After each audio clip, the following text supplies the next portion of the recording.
Video 6. So లే నుంచి ఒక కాల్ వచ్చింది నాకు. ఒక అబ్బాయి ఫోన్ చేశాడు, రోహిత్ అంట. ఆయన సెకండ్ టైం వెళ్తున్నాడంట, but first time group ride వెళ్ళాడు. అక్కడి నుంచి బైక్ తీసుకొని అవ్వకపోతే మళ్ళీ కార్లో కూర్చొని వెళ్ళొచ్చాడు. సెకండ్ టైం అక్కడ వెళ్ళేసి ఏదో లోకల్ వెండర్తోని బైక్ తీసుకొని వెళ్ళాడంట. సో హీ కాల్డ్ మీ అని సెట్. ఒక నెల ముందు ఎందుకు నువ్వు పెట్టలేదు ఈ videos?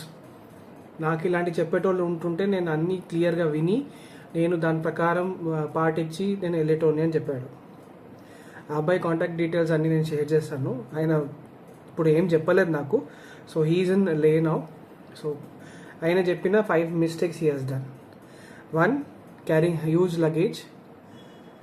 Second, unnecessary tools carry చేశాడు. థర్డ్, ఆయన క్యాష్ క్యారీ చేయలేదు. అక్కడ ఏటీఎంస్ పని చేయలేదంట. లే మార్కెట్లో వెళ్ళి ప్రతి షాప్ వాళ్ళకి అడిగేసి నేను ఆన్లైన్ ట్రాన్స్ఫర్ చేస్తాను, నాకు క్యాష్ ఇస్తారా లేదా అనేసి 3 days స్ట్రగుల్ చేసిన తర్వాత he got cash it seems.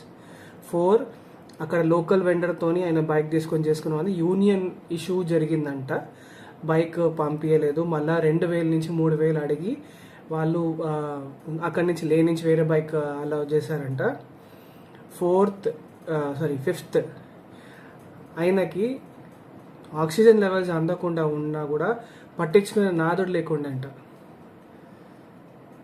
So ఇన్ని వీడియోస్, నా పాత వీడియోస్ ఉన్నాయి, అన్నీ ఉన్నాయి. ఆ అబ్బాయి నా వీడియో సడన్గా ఎందుకు చూసాడు నాకు తెలియదు.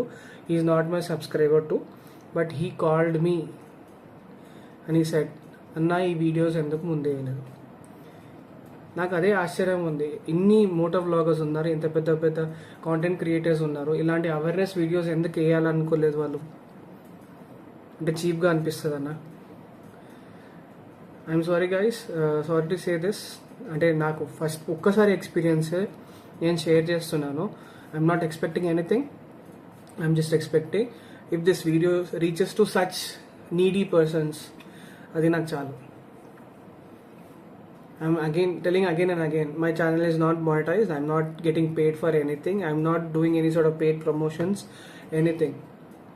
Please refer my videos, share the videos. Who is going to Leh Ladakh? Tell them to watch videos, not to miss anything. మీ కోసమే చేస్తున్నాను, మీలాంటి వాళ్ళ కోసమే చేస్తున్నాను. లేదు అంటే ఎక్స్పీరియన్స్ రైడర్స్ దగ్గర వెళ్ళి మోకప్ అయిపోయి వాళ్ళతో అర్థం చేసుకొని వాళ్ళు చేసిన మిస్టేక్స్ అనేది ఓవర్కమ్ చేసుకొని మీరు ప్రాసెస్ చేసుకోండి మీ మైండ్ సెట్ని. పైసలు ఉందని వెళ్ళడం కాదు, ప్రాపర్ ప్లానింగ్ ఉండాలి, బ్యాకప్ ప్లానింగ్ ఉండాలి. Please, my humble request.